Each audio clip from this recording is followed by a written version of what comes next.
Thank you, Mr. Chairman, and thank you, Mr. Chairman, for having this hearing. I think it's enlightening to have a hearing and to re-engage with we're from the IRS and we're here to help. And I want to say at the start, I want to associate myself with the remarks of the Democratic leader, Neil, that he so artfully put out, but also talk about that service, and especially for the service, putting aside for a moment people earning above $400,000, but people who actually need the help, and the VITA program, which has been in place for a number of years. I can't tell you how successful that is and how we need to expand upon that. Is there something in the works to do that as well? Yeah, I think about improved service as meeting taxpayers where they are and working with community groups, intermediaries to help us do that. VITA is an essential partner. They do incredible work. The number of times that VITAs are helping people file their taxes is increasing. The trend is going in the right direction. We're ready to partner and continue that trend.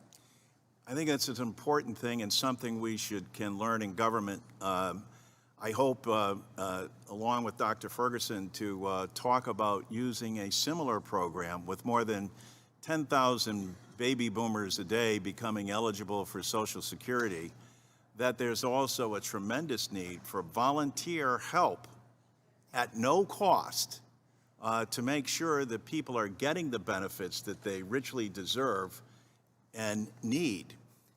It also brings to mind, et cetera, something like the passage of the child tax credit that's on the books and then off the books. And for so many families out there that were eligible that probably never even took advantage of this. And so again, giving new meaning to we're from the IRS and we're here to help, and to augment your team also with volunteers, but making sure that you have the resources to carry out what the regular taxpayer needs to understand.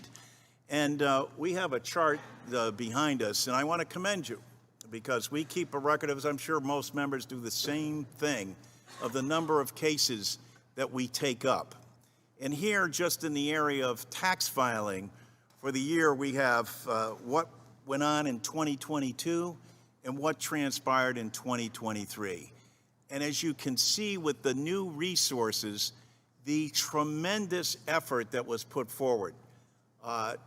As Mr. Thompson said, yeah, we can do better, and I hope that that's the plan as well. But between modernization and also having that human being there, the most frustrating thing I talk to our constituents is not having a person on the other end of that phone or being able to being able to talk to.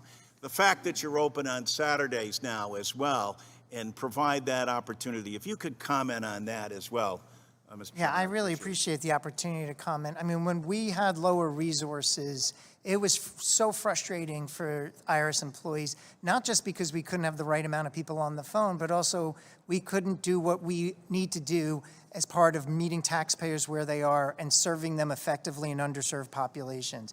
So what funding allows us to do is to do what the base of what we're supposed to do, which is be there to answer the phone, but it allows us to lean in and provide a more fulsome service experience. That means meeting taxpayers where they are, allowing them, if they want to walk into a walk-in center, that walk-in center is open, staffed, and there's no line outside. One of the things we did, Congressman, is we've opened 16 additional walk-in centers this filing season. That would have not been, those are in local communities around the country. Some of the districts of the members of this committee. We could not do that without the Inflation Reduction Act. So there's really no agenda here other than to meet the demand of a very complicated tax system so that we can serve Americans effectively. And it's a great thing for the American taxpayer to understand that you are from the IRS and you are here to help, and we need to take advantage of that. Thank you for your testimony. I yield back. Thank you.